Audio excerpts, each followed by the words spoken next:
on the Texas A&M Sports Network. From Learfield, welcome to the Coach Jimbo Show, presented by Capital Farm Credit, a leader in agricultural financing. Also brought to you in part by Coors Light, the world's most refreshing beer, is a proud partner of Texas A&M Athletics. Celebrate responsibly. Rudy's Country Store and Barbecue. Visit Rudy's.com to find real Texas barbecue near you. Twisted Tea, hard iced tea for the 12th man. Please drink responsibly. Blue Cross and Blue Shield of Texas, driving access to better health through it all. And by Capital Farm Credit. Together, we're better. Now, welcome to the Coach Jimbo Show. Here's the voice of the Aggies, Andrew Monaco. Howdy, Aggs. Welcome to the Jimbo Fisher Radio Show. It is presented by Capital Farm Credit, and we are at Rudy's Country Store and Barbecue, 504 Harvey Road here in College Station. For the next hour, we'll be here, and we'll be talking Aggie football with the head coach of the Fighting Texas Aggies, Jimbo Fisher. We'll look back at last Saturday's game against Alabama and look ahead to this Saturday's game in Knoxville, Neyland Stadium. It's Texas A&M 4-2 and the 4-1 Tennessee Volunteers. It's another 2:30 kickoff, which means another 1:30 St. Joseph Health pregame show. And it's another telecast on CBS. We're so glad you're with us here at Rudy's. It is wonderful to see everyone. Thank you for coming out each and every week. Thanks for joining us as well on the Texas A&M Sports Network. Perhaps you're listening on the 12th Man mobile app. Thank you. Or Learfield's Varsity Network app.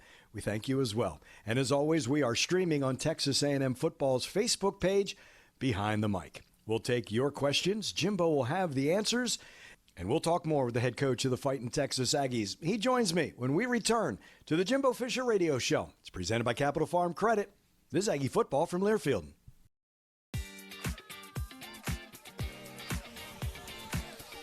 Fuel your favorite Aggie traditions with a cup of Community Coffee, the official coffee of Texas A&M Athletics.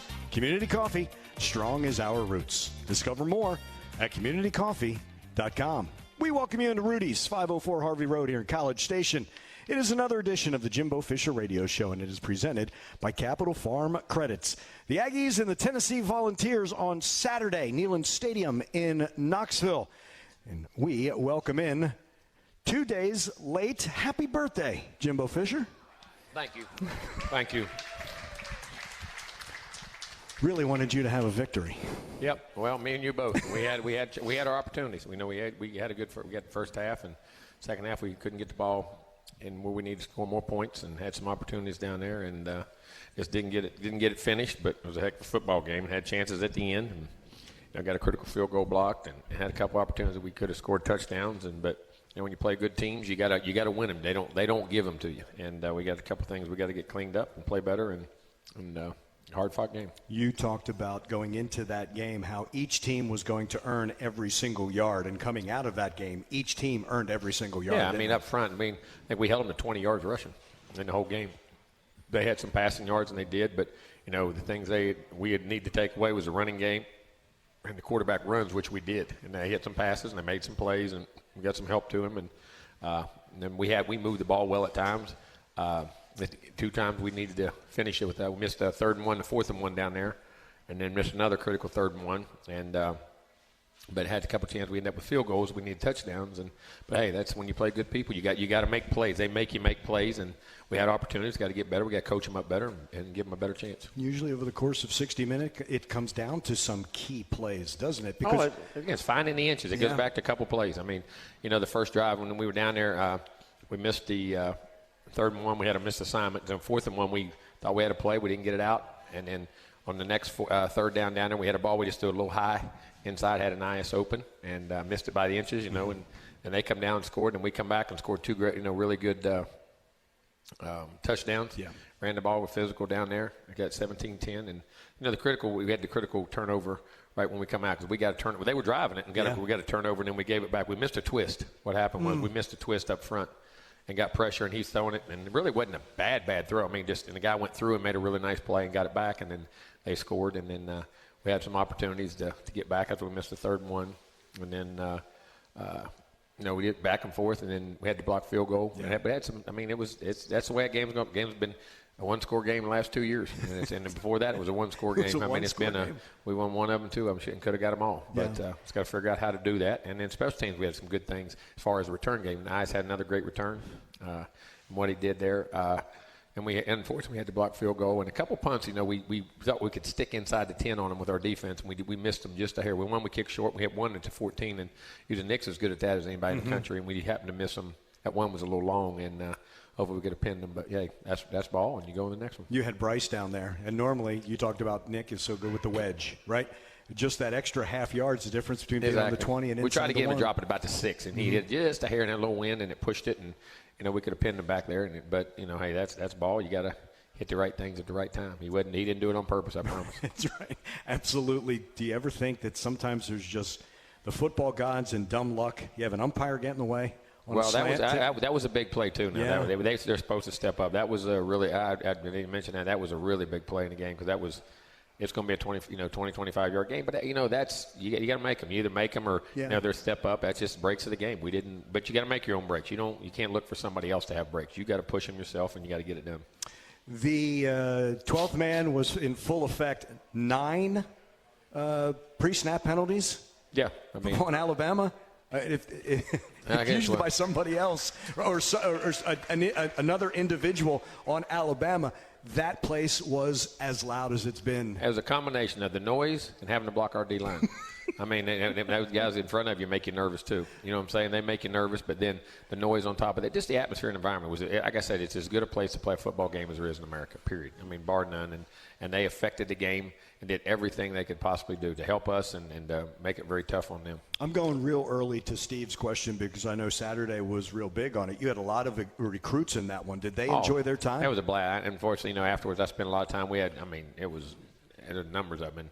Not one person was deterred. They were very encouraged by it. And like I said, they say, Coach, we're going to be a really good team. We see it. We're going to do it. And we got a great future here. And, everybody had a blast. We had great responses. And I think we made a lot of headway with not only the 24 class, which, we know there's a few more we got to get in there, but the 25s and 26s were really, really – and some really significant players. There's some really good ones that really had a great time. So when you and your staff tell them this is what it's like at Kyle Field, and then they walk out there and they get a chance to see it. They get to see it.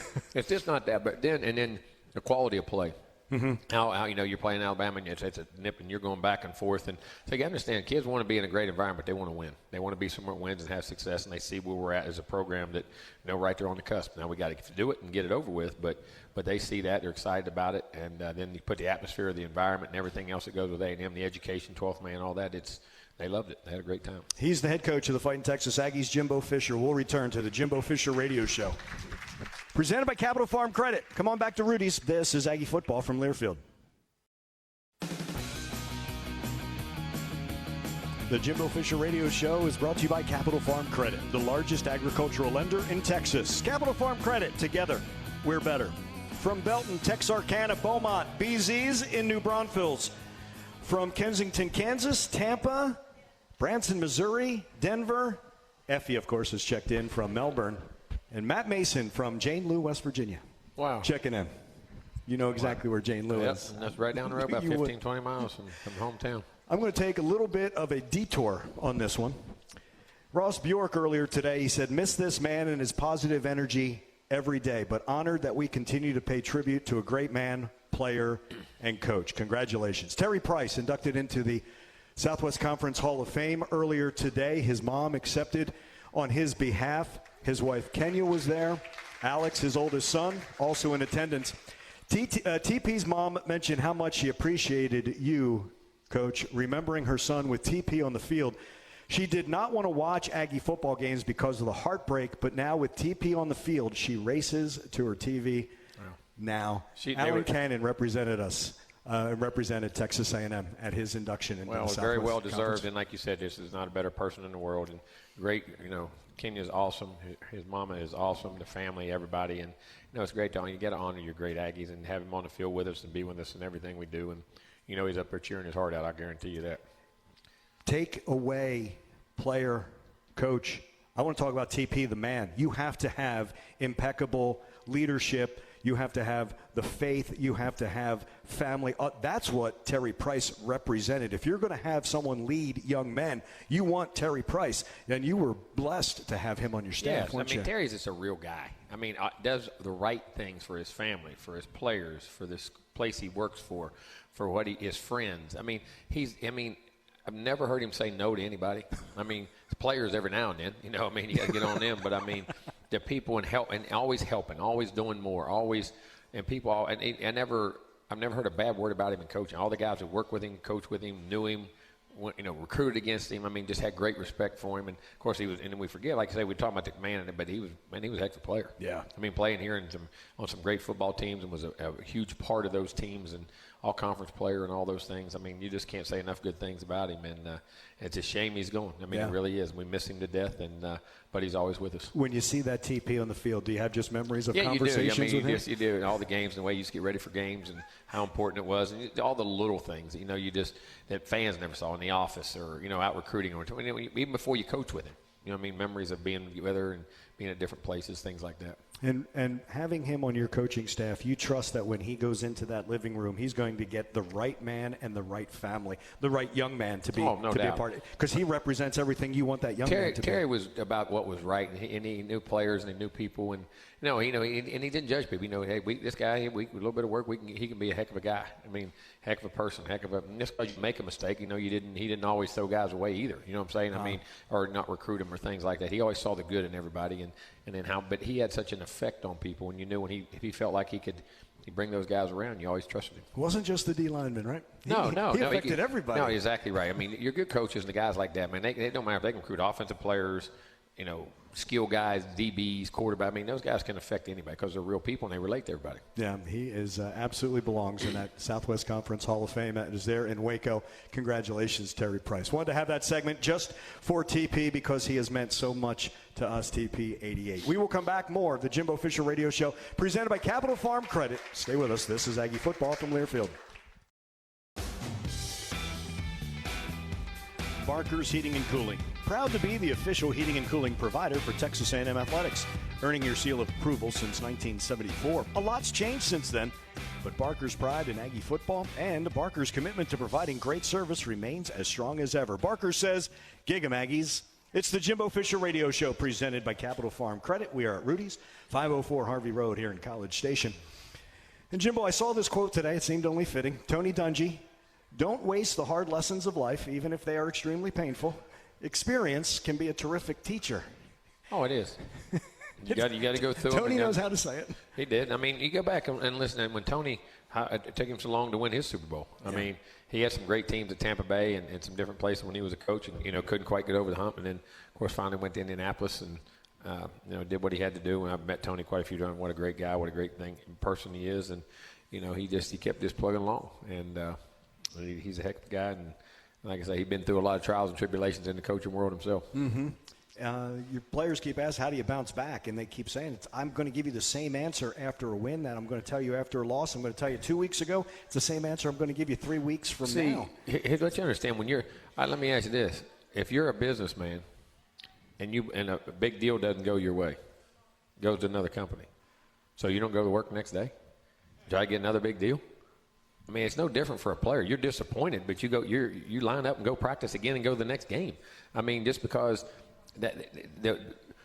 as fans, we're emotional, which is understandable. That's what you do. How do you bow? Man, it is, but you're still cheering the next week. But we have to get ready the next day. You get Sunday and it's going. You get 24-hour rule, flush it, go and move on, and then you get ready to play again. And you're fortunate enough to go play again. You're lucky to get that taste out of your mouth and go play your tail off. You don't. It's because something doesn't go your way, and that's like life and anything else. But as an athlete, you've lived that your whole life, and it doesn't matter if you win or lose. Mm-hmm. It's the same answer if you'd have won by 30, you lose by 30, win by 1, lose by 1. It's the same answer the next day because big wins can stick with you way too long too. Absolutely. Yeah, then you get release syndrome. Mm-hmm. Then I got everything. It's all good. We're all feeling good, and all of a sudden I'm not working. So I mean, all those things doesn't you in a crazy way you become robotic. You flush it, you move on, you deal with the emotions, but you have to become Monday I got this, Tuesday I got this, Wednesday I got this, and I got to get ready to play again. And that's how you do it. And I know sometimes you don't understand it, but that's the fact. That's the world we live in on a daily basis. That's where the maturity kicks in on this team. That's exactly right. Maturity and being able to deal with it and move on. And young guys, it's a learning experience, no doubt. I mean, a lot of guys haven't lost many games possibly, and they come out of great high school programs. You know what I'm saying? Or yes. you're a very successful high school player and things like that. But the older guys help, and you go, and then it's amazing. I mean, that's why I always say you hit that. People say that freshman wall. Because they don't realize that every week is a grind, whether you're winning or losing. And those guys hit all those every day in a crazy way. It's like Groundhog Day. All right, go to work here, go to work here, go to work here, and you get ready to play on Saturday. Yeah, yeah. It's so rare, Jimbo, for you to say, let's pick up the tempo out there. I've not heard you say that out there on that practice field. Yeah, like I say, yesterday was a couple little things there. I thought we dipped just a hair on some execution things, jumped on them, it got good today. Man, it was bang, bang, bang, bang, bang. You know, it was really good, and they were back to sharp, and we'll have to be, because you go on the road in this league, it's tough, and we have to deal with that noise. There'll be 8,000 people up there. And we got to make sure our communications, and that's why you probably could hear Rocky Top playing all the way over here today. I mean, we cranking the noise up, and it was the coaches to a point. The players kind of like it. They say doesn't it get out? No, because they can't hear us. I mean, so and how you coach and practice actually becomes a little. You got to tap guys on the thing, or I got to say cut it so we can correct plays or things like that as they go on. But we got to deal with that noise and all the things on the road, and it'll be a very tough situation, environment. But hey, that's life. It's a great opportunity to show what kind of character you are and what kind of team we got, and go back and play well. Because the last time we were there, it was COVID. It's not near the same atmosphere. No. I mean, we played during COVID when we had a really good game there and played well, but that's there'll be a little bit different atmosphere. Yeah, slightly different. I was joking with Jim Schlossnagel, baseball coach. They were scrimmaging Tuesday, and I said, could you hear Rocky Top? He said, no, I couldn't. He said, but give Jimbo a message for me. Dance on that checkerboard a bunch of times, will you? Yeah, that's the idea. That's the idea. That really is. And a lot of times, your defense at Kyle Field with that community, look, they love when the 12th man's behind them. That's actually loud on defense for them. But their communication, Jimbo, the communication this year has been good. Well, it's backwards. I mean, when you're on the road offensively, your communications are good. But when you're at home, your defensive communications, calls, checks, because you're loud on the other team, they're having to make, if there's a motion and making sure you get the right call. And, it affects both sides. Both teams are really calling checks or motions or, alignments and things like that. So they have to deal with it at home, as crazy as that sounds. And I love watching Aggies just make I don't mean be quiet. You still stay loud. Don't get quiet when they got the ball. But you do have to on defense. They don't need to be prompted. No. It's amazing, right? They know. Yes, they know. They love their team. They're great, and they know how to crank it up. We'll talk more about the Aggies' next opponent, the Tennessee Volunteers, on Saturday. 2:30 is the kick. 1:30 is our St. Joseph Health pregame show. We continue with the Jimbo Fisher Radio Show. It's presented by Capital Farm Credit. This is Aggie football from Learfield.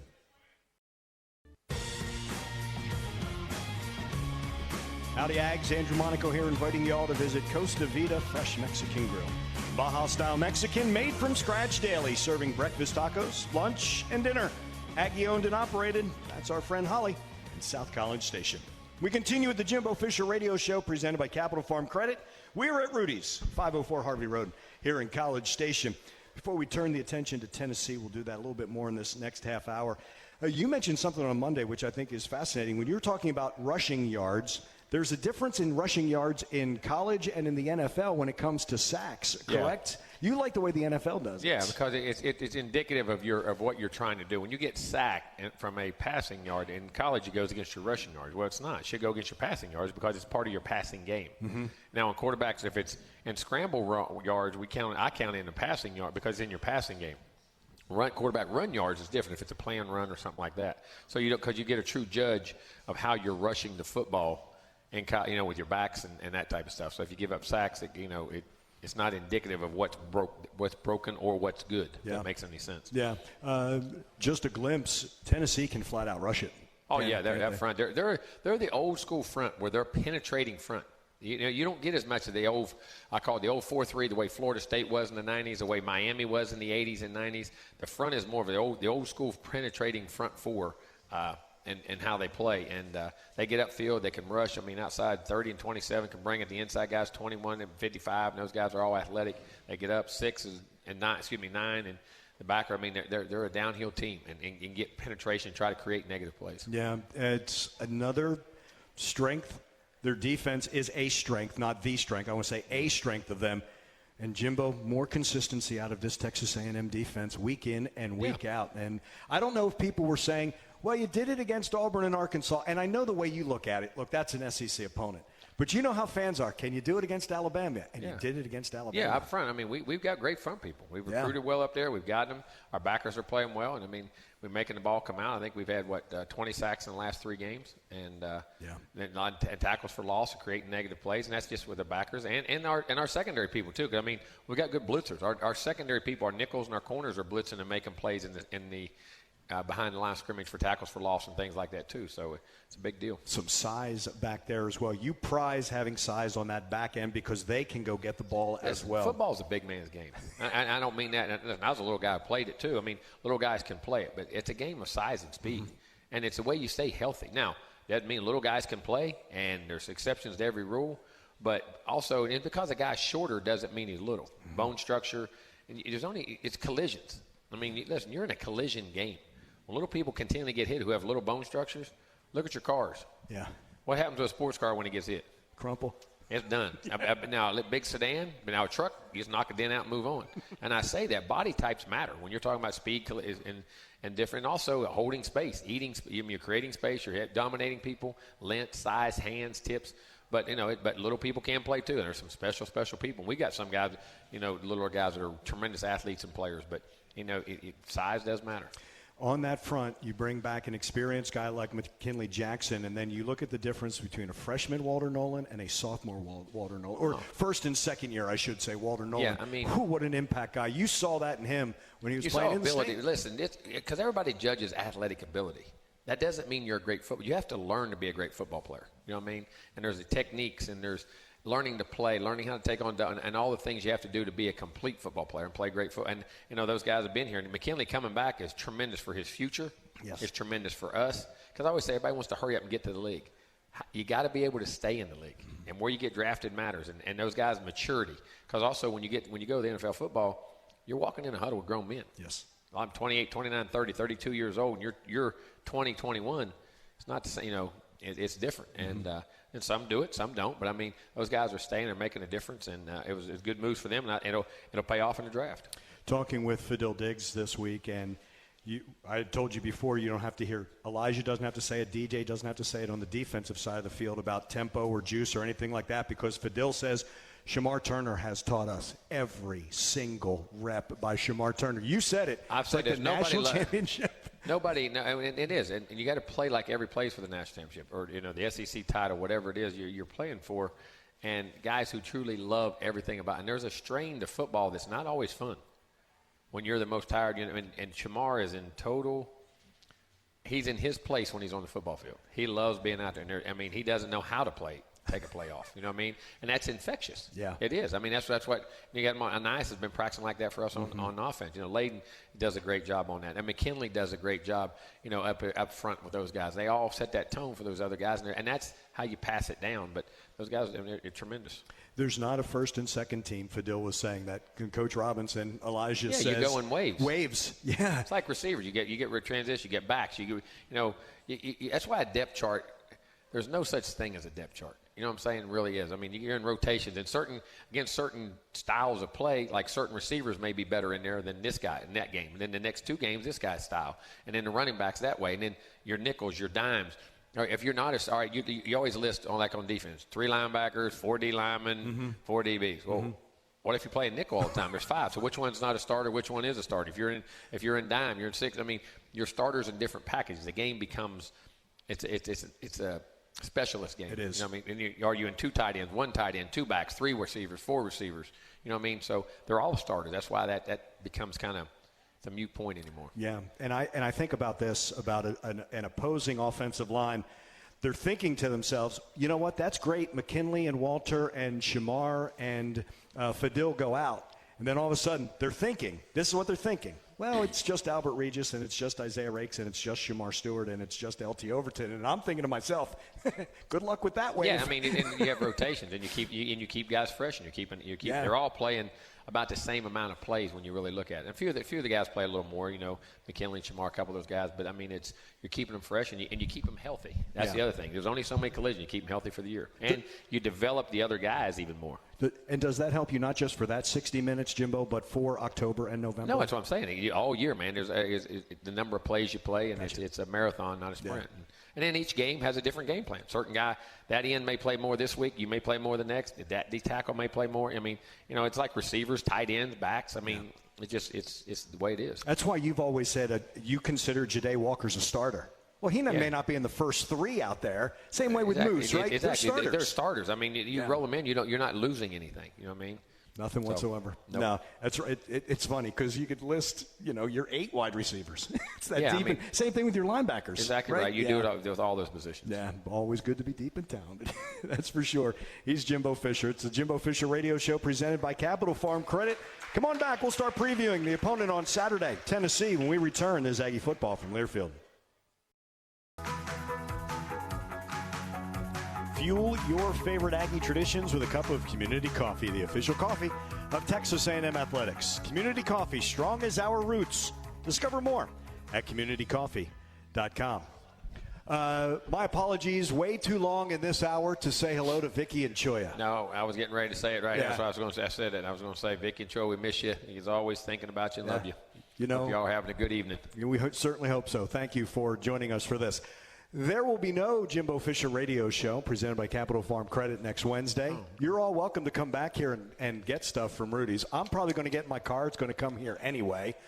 But I got to buy my own food next Wednesday, Jimbo. I'm glad you told me that. I didn't know I didn't have a show. I'm glad you told me that.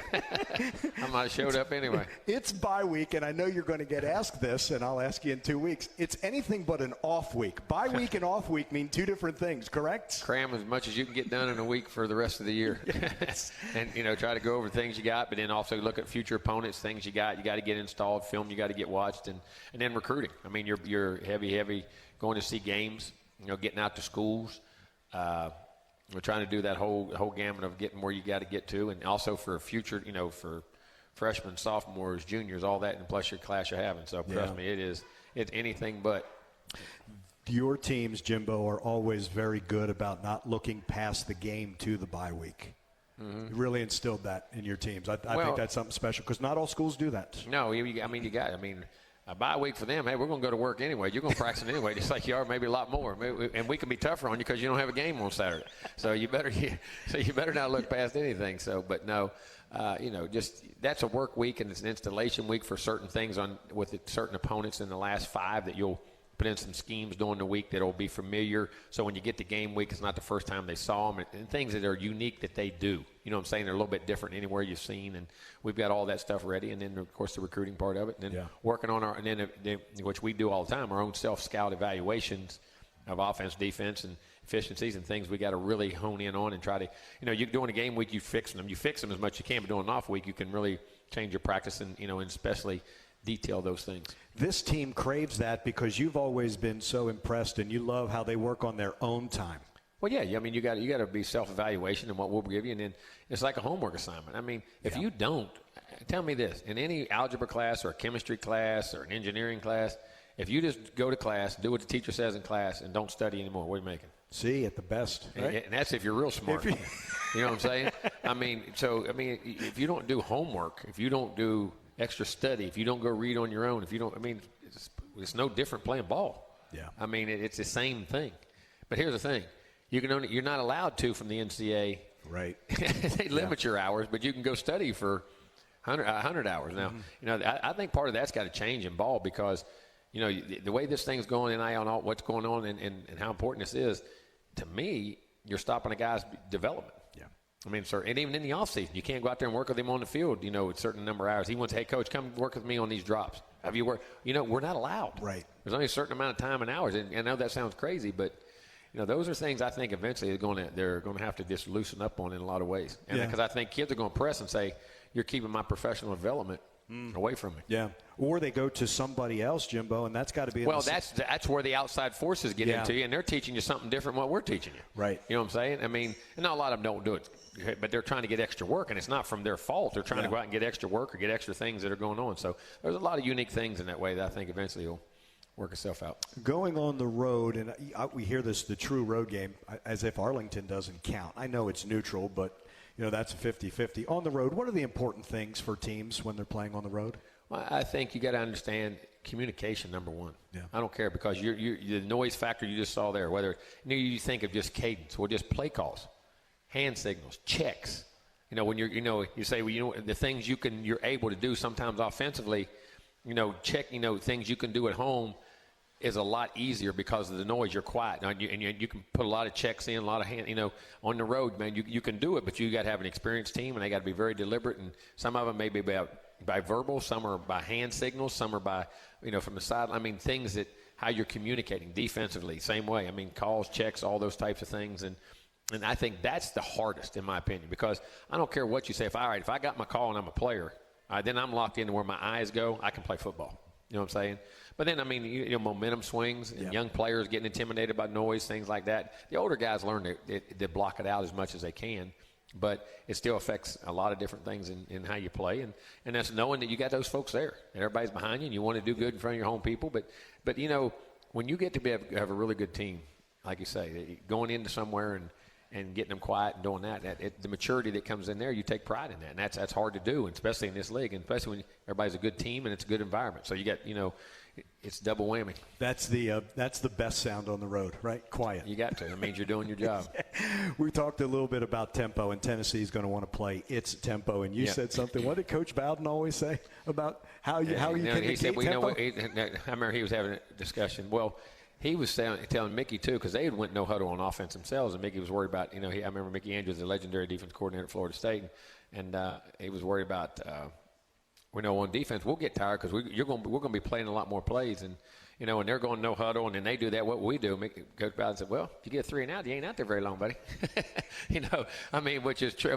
But that's the whole part of no huddle. Once you get a first, that's the big key. But as crazy as that sounds, in no huddle teams, once they get a first down, the odds of scoring go through the roof. Oh, really? Yes. Once they get one, and if they get 2, then the odds go really high because they get you in turmoil and they get the speed of the game and they get it's just statistical things. They're analytics, I guess you say, but they're not really analytics. But it's just odds of what goes on and how it happens that way with no huddle. But again, that's the frustrating thing. If you're not giving up many first downs, they don't get in a routine either. Right. And then if you're keeping the ball on the other side of it, and you're setting them on the sideline, it's hard to get in a rhythm. There's both sides. There's counteractions to everything. Everybody's like, no huddle's the greatest thing. It can be tremendous. Right. But it can be bad, too. If you get a couple 3 and outs and the other team keeps the ball, you get your possessions are limited. You ain't in the groove. Guys aren't playing, frustrated. And then you go out and try to do too much. You want to keep the ball on. It's like the old ground attacks. Well, if you don't get a couple first downs there and the other team's got it, it's the same thing. So the big thing is execute whatever you do. Right. At the end of the day is what I get. Whether you go slow, you go fast. Just learn to execute. Yeah. If you make the plays at critical times and you execute and you keep the ball and keep moving it, or you get off the field on defense, and that's what it gets down to. Yeah. I look at the time of possession for Tennessee. I think they have it for 25. It means their defense is on for 35. But that's not necessarily a bad thing, especially if they're scoring. Right? That's exactly right. It turns out you're scoring points or you're making big plays, that type of thing. It's the one, if they're not, then your defense is on so many more drives, right? Yeah. And that has a cumulative effect. Yeah, it's different things. That's why I say the people who say there's analytics and it's a part of ball, but it's not all the part of ball, and neither is feel. There's both. You got to combine the two and the flow of the game, momentum of the game, change of the game, things that go on. And it's easier for, and I say this not in disrespect, but it's easier for people to say, well, analytics say do that. Well, that's not in anything. Anytime you go in any business, you don't go in and tell a banker. He knows when there's certain, and that sounds like a good deal, but you may know something else on the side. That's not a good deal. Right. You know what I'm saying? Or if you're loaning money, or I'm just using that for an example. Yeah. There's different things in the experience of time that matter that all goes into that situation. It's all part of the data that you collect. It can't be just and the data. And experience. Well, and analytics can't tell you if your receiver has a bad ankle. No, and right? what you know, but it also flows of the game, and they're great. The analytics are great too. Yeah. It's double it. And think about this: we had analytics a week ago. Arkansas went for a 4th down and we stopped them. That changed the game for us. You know what I'm saying? So, Yeah. I mean, it goes back ways because it goes back to what? No matter what you do, execute. If you execute it, then you ain't got no problem. And, that's what we got to find a way to execute a little bit better in some situations to get over the hump. One more segment of the Jimbo Fisher Radio Show presented by Capital Farm Credit. A reminder that Rudy's is a sponsor of Aggie football. Be sure to stop by your local Rudy's or Rudy's.com for some real Texas barbecue. Enjoy 100% oak smoked meats, delicious sides, and Rudy's signature sauce. We'll come back. Final segment, Jimbo Fisher Radio Show presented by Capital Farm Credit. This is Aggie football from Learfield.